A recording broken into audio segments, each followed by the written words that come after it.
Hey everybody, it's Monday. We're here in Newport Richey at WeBeam TV Studios for our 51st episode of 62 Who Knew. Tonight is a world-renowned life insurance expert, Miss Marjorie Schaefer Gelbwaks. This is 62 New at its best. Welcome.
Hey everybody, welcome. Mike Banner, Monday night as always, 7 p.m., 62 Who Knew. We're going to have a great show tonight.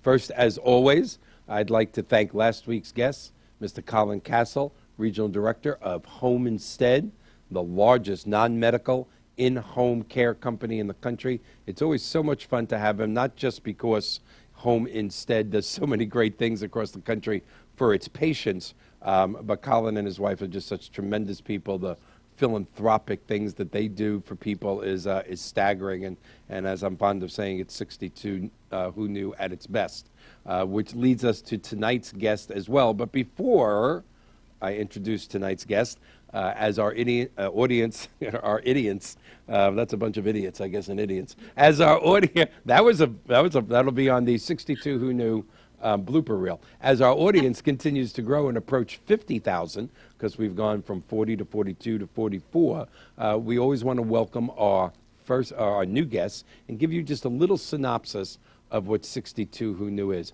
First, I also want to tell you we're still not back in our permanent studios. We're still here working around as John is remodeling the entire studio. He was nice enough to put me in the section with Superman and Batman because he knows that's my favorite, especially Superman. Thank you, John, for doing that. But what is 62 Who Knew? Why do we do this every week? Here's the story. As you approach 62, some people do it in their 50s, their mid-50s, but whenever, the closer you get to 62, the more you think about retiring, the more you think about your ultimate mortality. And it doesn't make a difference if it's me at age 61 or if you're in your 50s or 40s.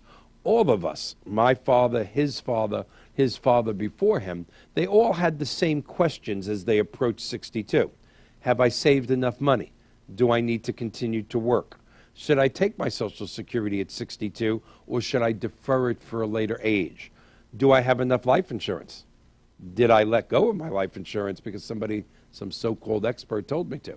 Do I have long-term care insurance? Is it too late if I don't? Do I have disability? We all ask the same questions as we approach the age of 62. Every generation asks the same question, except for my generation. Today's generation has a totally different obstacle, has all the same obstacles, but one more that other generations didn't, and that's longer lifespans. Medical advances, technologies, scientific breakthroughs in the last 3 decades have just enhanced and prolonged lifespans. And in fact, if you make it to 65 in this country, notice I didn't say healthy, just make it to 65, you have a 50-50 chance of making it to over 90. And you know that a couple of our guests, or a couple of times we have had some incredible great people from the Weizmann Institute in Israel, and with things that they are doing and other institutes like the Weizmann Institute, we're all very sure that in the next 10 to 20 years, that 90 plus could actually be 100 plus. So who knew at 62 that you could still have half the time left on this planet that you've ever been here? My father, his father before, They didn't have to worry about longer lifespans. We do. And the truth is, less than 1% of this country can retire in their early to mid-60s and financially make it to their mid-90s with a quality of life. So without further ado, sorry, got to do it. Without further ado, we are going to bring on tonight's guest, who I've known for more than 10 years and is part of an incredible family that I mentioned many times in the last 51 weeks. Our guest tonight is Miss Marjorie Gelbwaks. She has such a vast background that even though I know her very well, I am going to read some of this. Marjorie is a 1998 graduate of Florida Atlantic University, where she received her fine arts degree. Directly after graduation, Marjorie entered into the insurance business at an unusually young age and spent the past 21 years, more than 2 decades, as at Gelbwaks Executive Marketing Corp, working as an integral part of the upper management team. Marjorie's area of specialty during her entire tenure has been the areas of life insurance and disability insurance, 2 major factors not only throughout life, but most certainly at 62 and above. This focus has enabled her to achieve membership status in the $1 Million Roundtable at its highest level. You thought I was probably fooling before, but the top of the table recognizes Marjorie as the top 1% of insurance professionals in the entire world. There is so much more to talk about with Marjorie, but as we all know, especially people that have watched the show before, boy, the hour goes quick. So this is absolutely 62 Who Knew at its best. So without further ado, let's welcome one of my favorite people in the world, Miss Marjorie Schaefer Gelbwaks. Hello, Marjorie.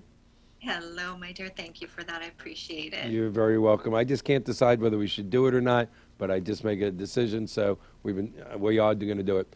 Hello. No. We're just both Seinfeld fans. Let's have a good time. Yeah, it just had to be done. So hopefully there's, I don't know how many out of 44,000 people sitting at home right now going, hello. Okay. We always talk, on this show about long-term care insurance, life insurance, Social Security, and these are very important topics, but not the most motivating. Sometimes we're talking about death and disease and who's going to take care of you and who's going to give you a bath and, very emotional and real topics for sure, but not exactly the happy hour, of somebody's night, even the people that are loyal fans to us. So we got to have a little levity every now and then. Levity, yes. Got to have levity in life. So I'm going to ask the first question that I ask everybody, no matter who they are and in what field they are, because you came into an industry that, quite frankly, is known for old white guys. So what made you, at 21 years old, I mean, it wasn't just the family. I know your vast background and other capabilities. You certainly didn't need to go into insurance. I know Dad, that we're going to talk about, one of my favorite people on the planet also, I'm sure helped you, with the decision. But you had options everywhere. What made you, at 21 years old, want to go into life insurance and disability? It was a family business. It is a family business, and it's in its 51st year. So this is something I was, quite honestly, born and raised in. Mm-hmm. It was every dinner conversation, every vacation the family took together. It was surrounded by this. And I grew up watching my parents in this business and how they interacted with people, with other business associates, with clients, with companies. And I really got to see, again, from the youngest of ages, I saw firsthand the importance of proper planning through vehicles like life insurance, like disability insurance, and long-term care came later, as most of us know. So, I came to it understanding and believing that life insurance is a wealth protection safety net that allows clients and their families to basically achieve their financial goals by replacing income or paying off debt. And I've seen it time and time again, of the difference that it makes to a family when they have some type of coverage, some amount, versus those who have none. and it could be really tragic to an overall financial plan to not have that type of coverage in place. And I constantly got to see this. Yeah, there's nothing So better. it just really felt like making a difference. That's incredible. I know before I met your dad, actually, I know your dad for almost a dozen years, but it was about 20 years ago when a president and CEO of a fairly large insurance agency and I were doing a joint venture in my mortgage company. And he asked me, my youngest child wasn't born yet. I had my two daughters. And he asked me how much life insurance, I had. And I was kind of proud of it. I said it. I said $250,000. He goes, really? And he was standing in my office where there was pictures of my daughters and us at Disney World and us here and us there. And he goes, so you're one of those? And I go, what do you mean one of those? He goes, so you really, really care about these kids and love them while you're here. But if you're gone, hell with them, huh? And now this was a man 15 years older than me, quite wealthy, quite successful, CEO of a company with 7,000 captured agents. And I went, what? He wasn't trying to sell me anything. He said, it's what people don't understand, Michael. And he said, could your two children, since your wife doesn't work, okay, get through their years, through college, have a halfway decent car, maybe a good start in life, God forbid, without having a lot of student loans, on $250,000? What was one's 6 and one's 9? Right. And I went, no, not even close. He went, then, all these pictures. It's just, if you're here. But if you're not here, and I tell you, that conversation literally changed my life that minute. I went, okay, send me one of your agents. And we sat down. Yeah, it really is a life changer, and it's surprising how many people don't look at it that way. Yeah, it's true. It really does resonate, and that comes to a point of why some people do choose to buy coverage. There are certain triggers in life that happened, and this seemed to be one for you. Another one that I see commonly is if somebody has a health scare themselves after an injury or a serious illness, and they realize it can happen to me. And this realization that it's also statistically possible that a sickness or disability or a death may happen, and that life insurance is a worthwhile and cost-effective purchase. Or their friend's advice, because their friend had a triggering event, or somebody close to them, a family member, a friend, somebody did pass away. And there's this stark realization and fright that kind of happens. It's not a fun topic to talk about, but it really does provide so much just a blanket around people. Yeah, especially people you love. One of the other things, not that he needed to close me, because I was in shock at that point when he said that to me, because I consider my children my most important things in life. And when he actually said that, it really did take me by surprise. But one of the other things he said that I've repeated so many times, I repeated it to your dad. He said, yes, I've said it many times. He said, he gave me an example of a mom, a dad, and two children in a car, different sides of the country. They get into a car accident, totally different sides of the country, same age, same everything. Both sets of parents die. Children live. One set of parents had life insurance. One set of parents didn't. He said, so here's the decision what you have to make. I go, what? He goes, the people without life insurance, their children are orphans.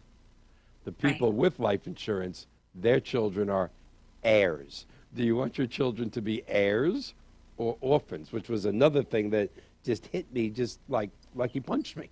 And Right. It really is incredible. So let's forget 62 who knew just for a second. Our age bracket that is watching this show, is really about 48 to about 60, which we're very, very happy about. But let's forget that just for a second. What is your average client that you talk to that calls up and says, okay, Marjorie, I think I need life insurance? Is that a guy in his 20s having children? Is it 30s? What is your average in today's world of longer lifespans? What is your ideal client? To say what is my ideal client is just anybody that can help, to be honest with you. Yeah, that's good. My spectrum of ages varies greatly, I happen to work primarily with financial advisors, financial planners, estate planners, CPAs. I'm working with the client's trusted advisor most of the time. But and together we're a team, and we're assessing the needs and values of what their overall plan looks like, and coming up with this cohesiveness of making sure they're covered in every which way. You can plan for retirement, and you can put money into this account and that account, but also layering this with life insurance and understanding the value that creates is very important. So I'll have younger people call me that are 20, maybe people in their 20s that recently bought a house. But I also have that with people that are in their 50s and 60s that recently bought a house and want to make sure that mortgage is covered. Or again, from the other perspective in the age gap, I had someone today and they were 86 years old. It's a Can they get life insurance? They can. It's a very different world now. And that person, I can deal with, say, an estate planner who says, Marjorie, I have this individual, they're an athlete, they signed with the NFL, I need, a 10 million, 20 million second to die kind of policy. And then I have an 86-year-old calling me because of word of mouth, and they were referred to me. And they're saying, I need coverage because I'm worried. I'm in my church. I'm at my church group. And we recently had someone pass away. And my friend sitting next to me said, I should call you because there wasn't enough money to bury the person that had recently passed away at the church, and they were doing a collective. And she called me saying, I don't want this to happen to my kids, so can I just have a kind of small policy to take care of my, some debts that I have to bury me? I mean, this is her being really thoughtful. Yeah. Saying I don't want a collection to happen at my church for me. So it's very wide. And I'm just, if I could help people help their families as well and give them some peace of mind. And I say that every time, whenever I'm done with the process, no matter where or how that client is coming to me, whenever the whole process is over and they have that policy, they always say, I sleep so much better now. Yeah, I did. There's no doubt about it. From the next day afterwards that I did that 30 years ago, I felt better about myself. I don't think I ever shut up telling my friends they were underinsured. They kept saying to me, did you get rid of your mortgage license and get an insurance license? I go, no, I'm not selling. I'm just telling you, you don't have enough insurance. Take care of your children. You're no good for nothing. It's just, it really is a very emotional subject. But, like long-term care insurance, I mean, like so many other things, final expense insurance, sometimes it is hard to sit down with somebody and talk about death and disease. And like you said, until they have that trigger, and suddenly it's real. Right. Yeah. Yeah, absolutely. There's this, probably focusing more on our audience on 62 and on our show, is that a common, I would say, financial objective that I hear from a spouse when usually working with a couple or one of them is that they're saving for retirement. Yeah. And so I always ask, are you satisfied with the progress that you've made towards retirement? And never once in 21 years have I been told, I'm all set. Yep, everything's great. Well, I'm all set. Everything's great. Really happy. And I explain that if you look at it from this kind of organic perspective, from a 360-degree view, and say life insurance can really be a self-completing plan. There's this saying that goes, there are only three things that are going to happen to you between now, however old you are, and retirement. And that is that you're going to live, thank goodness, or you're going to become sick or disabled, or you're going to pass away. And a cash value life insurance policy can provide peace of mind in all three of those scenarios. Yeah. So if you live and you enjoy all the living benefits of life insurance, including potential tax-free retirement income that you're just adding and layering on top of your existing plan, and then your loved ones receive the insurance proceeds tax-free when you pass away, If you're disabled or sick, you have the disability waiver on your policy. Your premiums are waived should you become sick, and your benefits of your policy stay in force.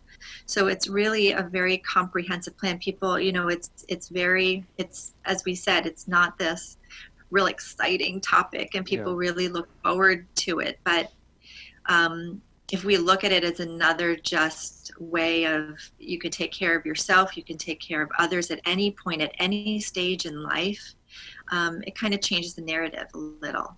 Absolutely. Well, let's talk. You mentioned something like covering your mortgage. You know, when I went into business 37 years ago, mortgage insurance was looked at as a different product. Today, mortgage insurance is what Fannie Mae or Freddie Mac or FHA charges, you know, when you're putting a certain amount of down payment down. But when I started actually in the early 80s, everybody said to me at the closing or before the closing, look, neither one of us can pay this mortgage payment without the other. And I don't think that could be more true today. It's most people are a two-income family. Is that, I mean, I don't see that often. That's amazing to me in the mortgage business, that people are not buying a certain amount of insurance just to take care of that mortgage in case one spouse predeceases the other, which they always will, you know, other than, God forbid, a car accident or a plane crash. You don't go together. You don't pull a Romeo and Juliet. Yeah. Is there still that mortgage insurance product at a fair price for, and again, I'm not even into 62 who knew yet, for those people in their 30s and 40s buying that $250,000 to $500,000 house, but if one of them goes, they're going to have problems with that payment. Is that product still out there? Absolutely. Well, it's not really called mortgage insurance any longer. It was really referred to that for the longest time. And I do have some people that, again, are referred to me that will refer to it as mortgage insurance. I just bought a new house, or I just took out a loan. I just started a new business. So they have this triggering event because of buying a house or refining or becoming a new business owner and investing, where they had to loan money in some sort of way. And normally in that kind of case, and again, it's all about listening to my client and fact finding what is it that brought them to me, if it wasn't an advisor, where it's very clear. But again, oftentimes I'll have an advisor call and say, they just bought this new house, this mortgage is huge. They want to make sure that, heavens forbid something happens to them, that their kids don't have to sell the house. They're small ones, you know, little children, that their kids can maintain and stay at the same school that they're going to. I mean, imagine, heavens forbid, the loss of parents or a parent, and then you have to sell your house because you can't maintain the mortgage, and then the children have to change schools because maybe they went to a private school. And so there's a certain standard of living that they would like their family to maintain, and that becomes pretty important to a lot of people. It's a risk management tool. And you know, it really you're mentioning the basics: school, home, but you know, again, how about the kid when he's 16 or 17 and wants a car and needs car insurance, and you know, there's just so much more that the kids need as they get older and older. And when you're not there to help them, it is life insurance that's going to do it. So now let's get into our demographic, that 55, maybe let's go a little lower, 50 to 60-year-old person. Obviously, if you're in great shape, you're a perfect weight, you're a non-smoker, you're a non-drinker, you're really very boring, obviously. Those people are not going to have don't do any drugs whatsoever. Those people are not going to have a very difficult time getting life insurance for a reasonable cost. But now let's go to reality. Let's take your host here, who's slightly overweight, you know, high blood pressure, on a couple of medications, 61 years old. If I wanted to increase, because I took some bad advice about 10, 15 years ago before I knew you and your dad, and I had X, and they went, you know, your kids are older now, and it's getting very, very expensive, and you only bought it to protect your children. You're doing well in life. You're going to be leaving your children something. You probably don't need this much longer. You're just paying out a lot of money in premiums, and for what? Your children are older. They're doing well. There's, you know, and I thought, you know, that makes sense. And then the recession hit. I lost everything. and now I don't have enough life insurance for my children for the first time in my life. Can someone at my age that's not terribly unhealthy, but not exactly an Olympic swimmer, can you still get insurance without it being, I'm not going to say cheap, that's a stupid word, cost prohibitive? Yeah, it's like we said before, it's not a one size fits all. And I think it's very Especially at my weight. I think it's very important, no matter who someone is working with, that they have a myriad of companies that are open to them to use, because it's not a one size fits all. Because today, more than ever, we have seen such a multitude of options, all ages and all health concerns. Before, like you said, it was tip-top health and no past treatments of any kind, all the things that you mentioned. Today, the underwriting world is really completely different. But every company out there kind of has this kind of sweet spot for them. So if I'm talking to a client and they have a history of cancer, and it really doesn't matter what kind. If you've had a history of breast cancer, if you have heart disease of some kind, if you're a tobacco user, from cigars to vaping, which is very popular now, to the insurance industry also having to modify and look at people that are using CBD oil and marijuana. Before, if you had HIV, there was nothing out there for you. That's not the case now. People are living much longer, as we see with HIV. It's no longer this terminal death sentence. There are options, and the insurance industry has come to understand this and to underwrite according to that. So if you've had heart conditions, heart surgery before, height weight charts are so much more lenient today. There are a lot of viable options, and there are even options for 65 and under, from 0 years old. From 0 years old of just being born, really? You have a social security number, to age 65, with a handful of companies that are a simplified issue. You don't even need a paper application. You can apply online. You can get up to $1 million with some of these companies, and possibility of even waiving an exam because you're having a phone interview. So these are things that we didn't see before. And it really has opened up the door to say, we're going to listen to each client. We're going to hear what their health concerns are. When did their cancer treatment end last? Where are we now? And really take this whole kind of organic approach to it, to say, we'll be able to offer them something.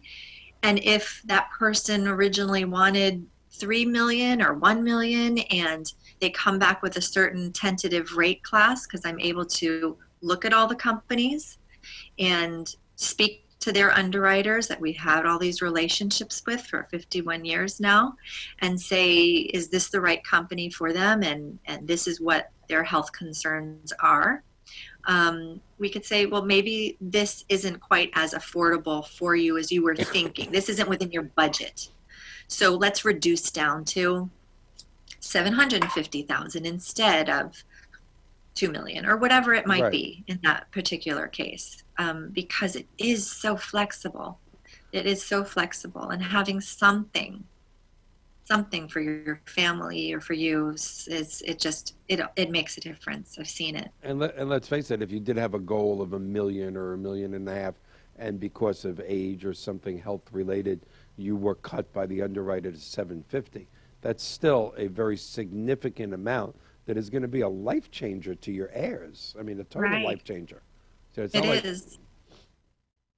It is. And we also have, with certain companies, the ability where we can secure a policy, and then we can actually, on a policy anniversary, let's say they have coverage, we were able to find a company for them. They had prostate cancer, let's say, and then a year later, because they could say have some companies a 5-year treatment. When did treatment end last? Let's just say 5 years ago. Okay. Let's say you're in maybe your fourth year. We can get a policy for that person, let's say. And then a year later, we can reapply for reconsideration. So they already have a policy. We can go back, send in the new test results, the new scan of whatever it might be, and they can actually increase give them a better health class and then lower their rate. I never knew that. Let me ask a self-serving question. The average age of one of my clients in the reverse mortgage world is 68. That used to be much, much higher than that, but thanks to the improvement of the reverse mortgage world, there are now more younger people using their equity to help bolster their retirement before it's a last resort. You've heard me speak enough times. The old way of thinking was your equity was the last thing. That's your last resort. The new way of thinking has been for a while now, and it's finally getting across to financial advisors. Why not let your portfolio, your assets continue to grow and use your equity now so you never run out? But let's talk about a 68-year-old person. And still, one of the downsides of a reverse mortgage, even as somebody who loves it, as I do, and is passionate about it, is the fact that the interest is, in fact, accruing.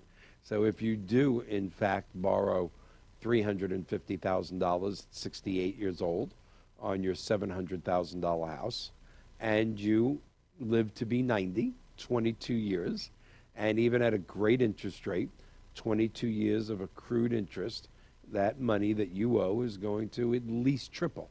You're going to owe in excess of $1 million. Now, that's not that much different than a 30-year mortgage. People never seem to get that if you actually took your 30-year payment and times it by 360, which is 360 months and 30 years, if you times your payment by that, you would be paying back 2 to 3 times more. But as a reverse mortgage, it really hits you. Can that 68-year-old person with reasonable health, I didn't say great, I didn't say terrible, reasonable health, when they go to their financial planner, goes, no, you don't understand. You may be alleviating your $2,000 mortgage payment. And that sounds great, but your heirs are going to get $1.5 million less. Right. That person at 66, 68, let's stretch it to 70, good health, average to good health, there's still something out there that they could do to help pay off that mortgage when one of them dies? 100%. And that's incredible. 100%. No question about it. I mean, I work with, like I said, multiple insurance companies. They all have top ratings. I obtain all the health info from my client and find the best solution that fits them personally. This would be the fact finding of understanding what is driving them to this and how it's going to help them. Okay. But absolutely, that's no problem at all. That's quite common. That's incredible. Quite common for me to receive a phone call and help them out. I think we might have to, you and I, pound this down the reverse mortgage world's throat because many people don't take a reverse mortgage for that very reason, the love of their children. Yes, we would love to do it. It would give us such a better quality of life. But I really don't want that big of a mortgage on my house in 25 years. I want the kids to get it's scary, sure. Yeah, so that's incredible. All right, so let's, again, being a dinosaur, the term, buy term, invest the rest, which I've never been fond of that term because I have found most of my friends that did that 20, 30 years ago, bought the cheapest insurance possible, and then squandered the rest. They never invested it. Right. What is your opinion when somebody comes to you, or is it all about how much income they really have to spend? Do you go term? Do you go universal? Cash value? What do you do? Or again, is it up to that person's income? Again, it is very personal to each person. So if I have a client coming to me because of their trusted advisor, normally we have a tailored plan that we've already have in mind after getting the health information, making sure that the advisor is included in the dialogue so everyone is working as a cohesive team and on the same page. And it's very different per person.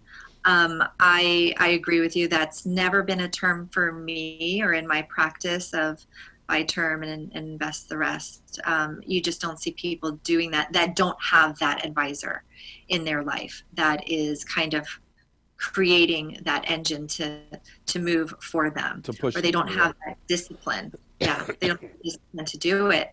Now, of course, if you do have term, because I'll see that typically with the younger generation that they're buying the term coverage because it is the least expensive route to go, Yeah. is to purchase term. And so I could see a younger buyer or somebody in college. I have a lot that I deal with that are medical students or Really? new, yeah, because I've worked with the AMA before. And so it's a lot of physicians that are new physicians, but they have an enormous amount of debt Wow. that they've created from school. And they'll buy term, and then they know that eventually I let them know that either we can cancel that and buy new coverage in the future when income is different for them, or that policy is convertible to a universal life policy. It will cost them more money, but it works very differently. It's like term is renting a house, or universal life, buying one. Mm-hmm. So it really is up to listening to the client. And again, as we discussed, many become normally very anxious and nervous about the whole process because they don't know what to expect. And so it's important for me to be able to put them at ease and explain the process, to let them know that I'm really listening to what they value and what's important to them, and to go through the process and make it as easy and comfortable and seamless as possible it is for them. I oftentimes don't see my client face to face because I'm licensed in every state in the United States. And so I do a lot through talking to them like I am with you right now, so they could see a face to face. I fly to different places to work with them as well. But because things don't need so much of a paper application these days, and Right. technology has caught up, it enables me to be very mobile and to work with clients in California. We were coordinating the other day, and I had a client call with someone who's in LA, and I'm here in South Florida. So it really is being in tune with them and hearing their goals and their purpose for calling me, and just kind of wrapping around their circumstances and tailoring the plan for them. I'm going to ask another question that I think is obvious, but I could be wrong. When I was in my early 30s and I did buy my insurance, I was amazed. It was, how old are you? Do you smoke? Do you this? Do you that? Here's your write this check. I'm assuming as you get into your 60s, 70s, that's not that easy, that this is going to involve medical tests, blood, urine, or does that also depend on the amount? Do you go through more to get, obviously, a $500,000 policy? And if somebody went, no, I want a $3 million policy. Completely depends on the company. Again, they have different guidelines. Every company has different guidelines. Some are very similar, but they're very different. So to be working with someone who knows all those caveats and knows the difference between what the companies are looking for is very important. But like I said, we have companies right now that you can, through a telephone interview, Mm-hmm. and I could email them a link, and they can apply online through the link that I send them from a particular company that we have looked at and decided upon. And it's electronic signature on my end, on their end. And I'm walking them through the whole thing. And then they have a telephone interview in some cases. And most of those stop at age 65. But again, I said since birth, and you have a social security number to 65, where we can do all of that pretty seamlessly, and it's a telephone interview. And then after the telephone interview, the company can say, based on some of these answers, we would prefer that they also, if they want to continue moving forward, that we would like them to complete urine and blood and a physical in person. Yeah. And that's really easy too, because it's paid for by the insurance company. They can do it anywhere, typically someone's home or their office. You get the results You get the confidential results yourself, so you can keep and maintain those, and they'll run the whole profile.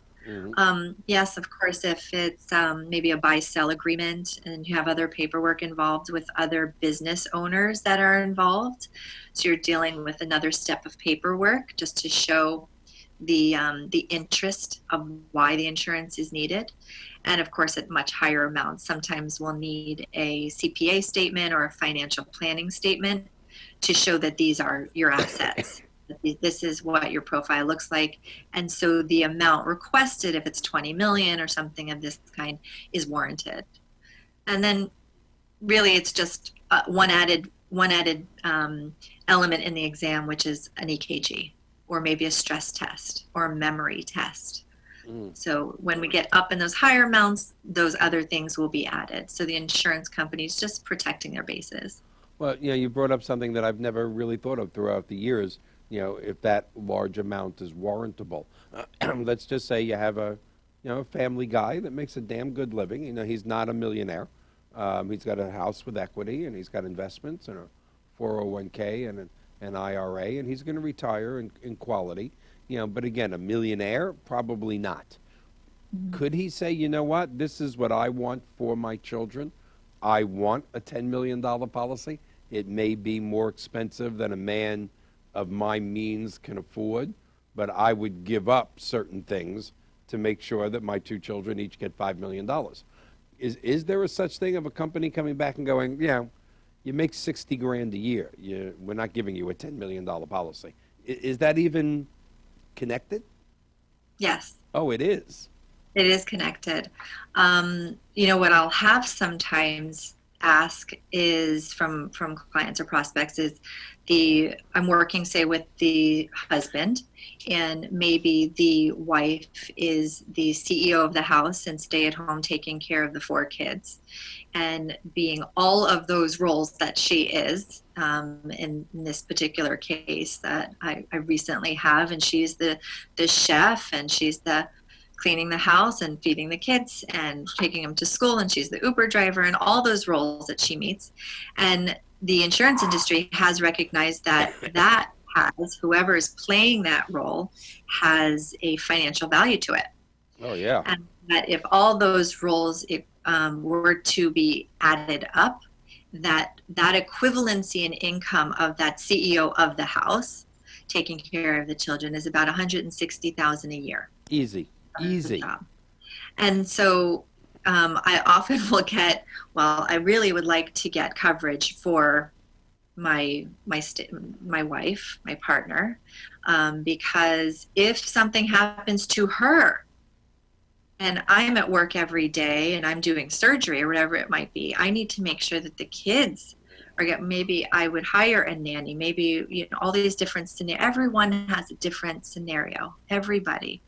And to just listen to what they say and what's important to them is so important to me in their overall plan. And so the insurance company recognizes that. But at the same time, like you're saying, we are able to get them coverage.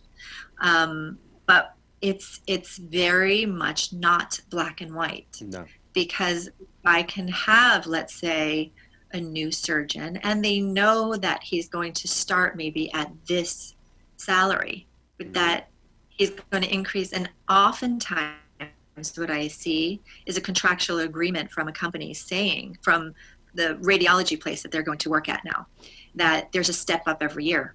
So that's recognized. I send that contract in to the insurance company and I say, this is what he's at now. This is what it's growing to. And here are other assets. He just bought a house that is a $1.3 million house. He doesn't have any other coverage, or maybe he does. And it's all factored in. So the company will really look at the whole scenario and make a decision and come back. But I've had them both ways. I've had cases where insurance companies said, we can't offer what they're asking. It's too much. But when they see a next increase in salary or whatever it might be, certainly in disability insurance as well, then we can relook at the case. And I've had companies say he can actually apply for more. Typically, it's 6 to 8 times the income and that you're making, I didn't know And that. then it's bracketed based on age. So the younger ages, companies anticipate you earning more later in life than the 65-year-old who is applying. They typically say these gearing up for retirement, and it might be a little less. But the typical amount is 6 to 8 times your income.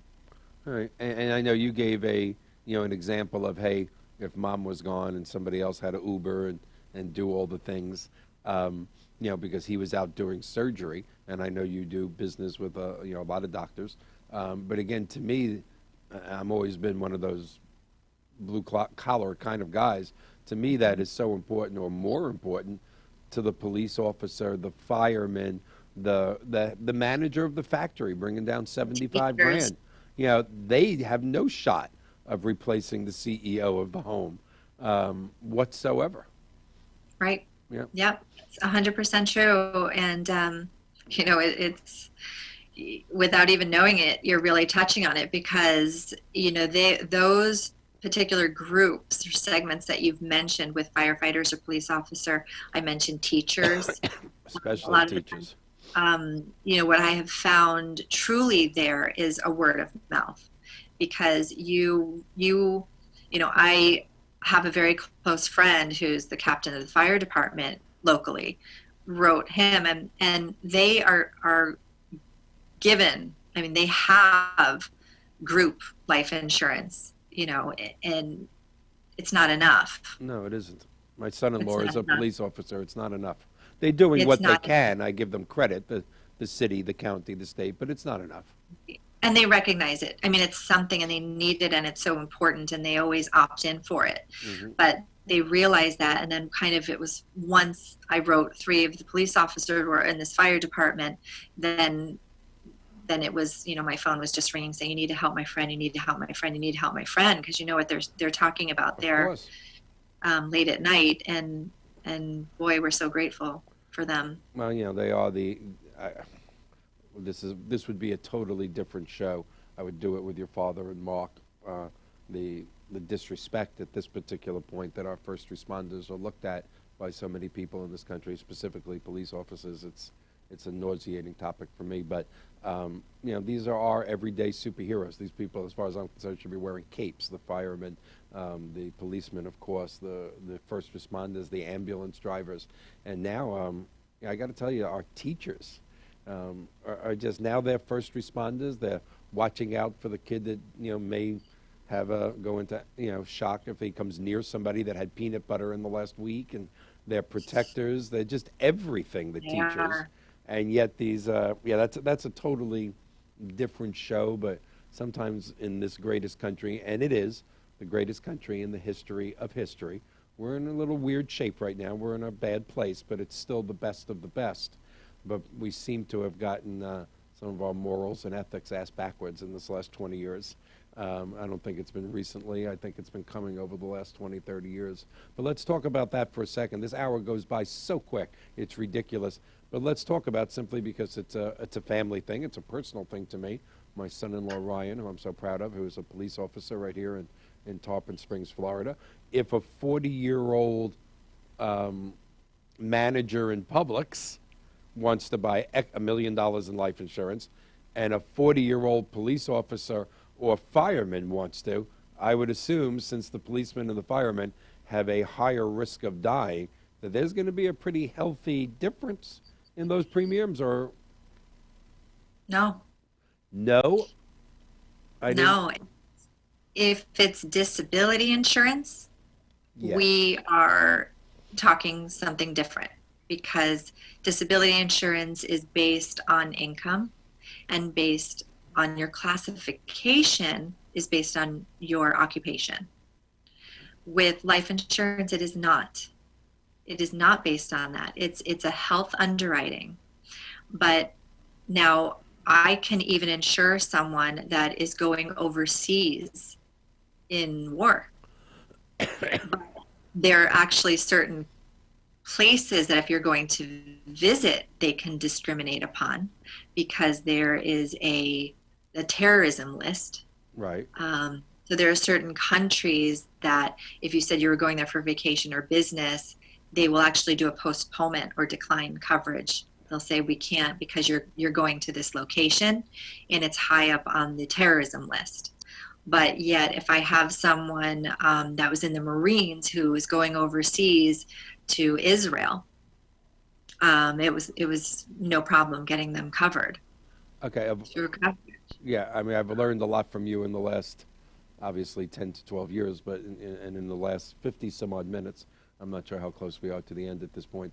John will put it up in a second, but I would have just guessed that, the more hazardous your job, the more expensive. Yeah. So, and let me go extreme, only because this is really shocking me, to be honest with you. I own a parachute school. I jump out of planes 3-4 times a week. My life insurance is gonna be based on my age and health, not the fact that I jump out of a frickin' plane. Well, on every application, there is a hazardous question. Do you participate in competitive race car driving, competitive skydiving? Racing, boat racing, these types of things, horse racing, really? These kind of occupations. That's very dangerous, horse racing. Yeah.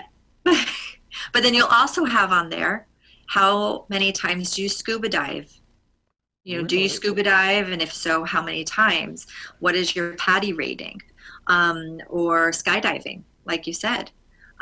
So if that, and that's one of the questions I ask them. Of course, I say, I think that driving on I-95 could be hazardous. Yes. And we do that on a daily basis in a weapon that's going, 60, 80 miles an hour, versus somebody who's scuba diving and that's PADI certified. Right. So, but that question is answered yes, and it's always one of my fact-finding questions. Wow. To avoid any surprises. There's an additional form for that, and it would be a specific form. It will be a skydiving form or a race car driving form, something of that nature.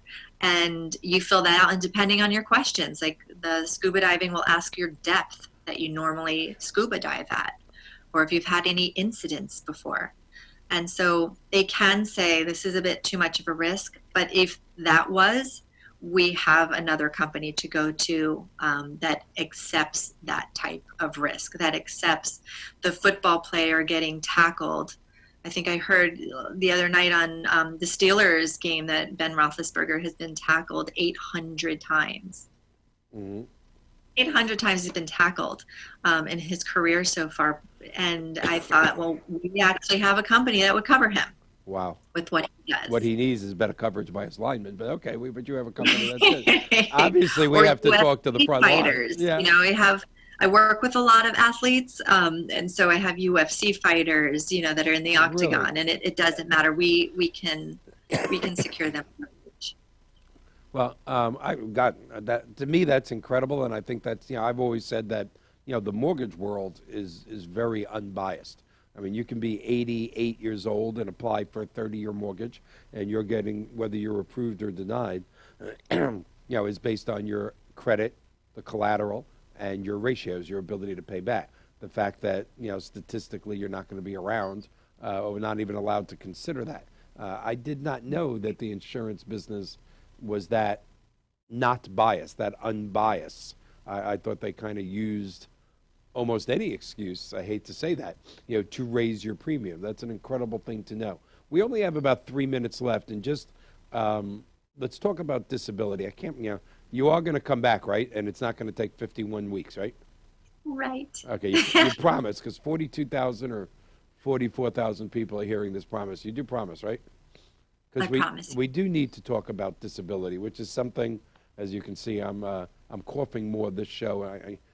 The person that I wanted to be on the show the most for the last 51 weeks, sorry, Mark Goldberg, you weren't number one, Marjorie was. He'll understand. He'll understand. He will. And your dad a close second. In fact, next time you come on with your dad. But talking about disability, I mean, I'm mad at myself at 61 years old, as I'm deteriorating before the camera as we speak, that I don't have disability insurance. So people in their 60s, though, again, based on their income and their current health, it's not too late for me. for disability insurance. Right. Is it? Well, She's hesitating, John. She's thinking.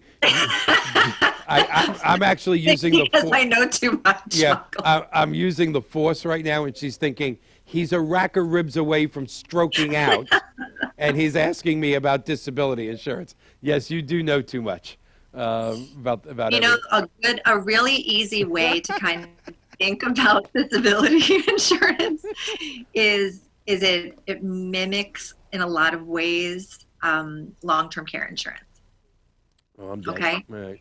And we didn't get a chance to talk about it and we so have to. much. Yeah, and all the different, because we have life insurance with the hybrid models now, which are remarkable, with life insurance and long-term care hybrids and fun 1035 exchanges that we're able to do, and all these incredible delicious tax advantages that they bring and benefit.